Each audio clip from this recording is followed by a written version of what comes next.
গোটা শরীরটা অক্ষত, কোথাও কোনো কাটা ছিঁড়া ফাটা ফুটার জায়গা নাই, মাগার আপনার 10টা হাতের 2টা হাতের 10টা আঙুলের মাথায় ছোট্ট ছোট্ট ছিদ্র। কারণ কি?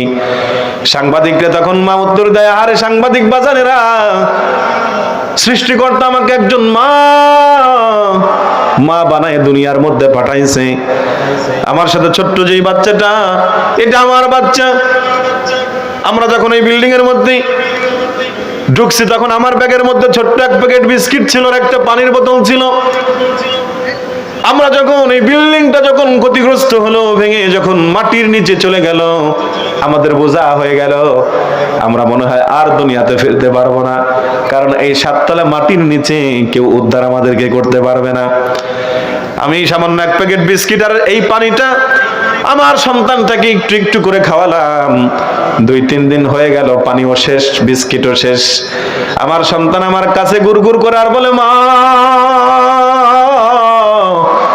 পানি দাও, বিস্কিট দাও, ক্ষুধার যন্ত্রণা সহ্য হয় না। সাংবাদিক বাজানেরা, একজন মায়ের কাছে পৃথিবীর সবচেয়ে বড় কষ্ট হলো তার সন্তানের চোখের পানি। কথা কোন ঠিক কিনা? একজন মা তার সন্তানের চোখের পানি দেখলে কেমন যেন কলিজাটা ছিদ্র হয়ে যায়, কলিজাটা ফেটে চৌচির হয়ে যায়। আমার সন্তান যখন আমার আঁচলটা ধরে টানাটানি করে আর বলে, মা ও মা পানি দাও, বিস্কিট দাও, আর ক্ষুধার যন্ত্রণা সহ্য হয় না, আমি মা হয়ে বাধ্য হয়ে আমার হাতের নিজের আঙ্গুল নিজে দাঁত দিয়ে কামড়ায়া আমার হাতের আঙ্গুলটা আমার সন্তানের মুখের মধ্যে ভরে দিলাম, আর বললাম, বাজান এই আঙ্গুল থেকে তুমি চুষে চুষে পানি খাও। আমার সন্তান আমার হাতের আঙ্গুল চুষে চুষে রক্ত খাইতে শুরু করলো।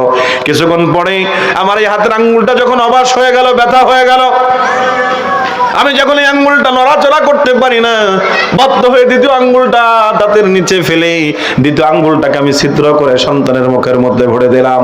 আমার সন্তান একটা আঙ্গুল করে করে 10টা আঙ্গুলের মাথা ছিদ্র করে আমার সন্তানকে রক্ত খাইয়েছি। একটা মা, মা কাকে বলে?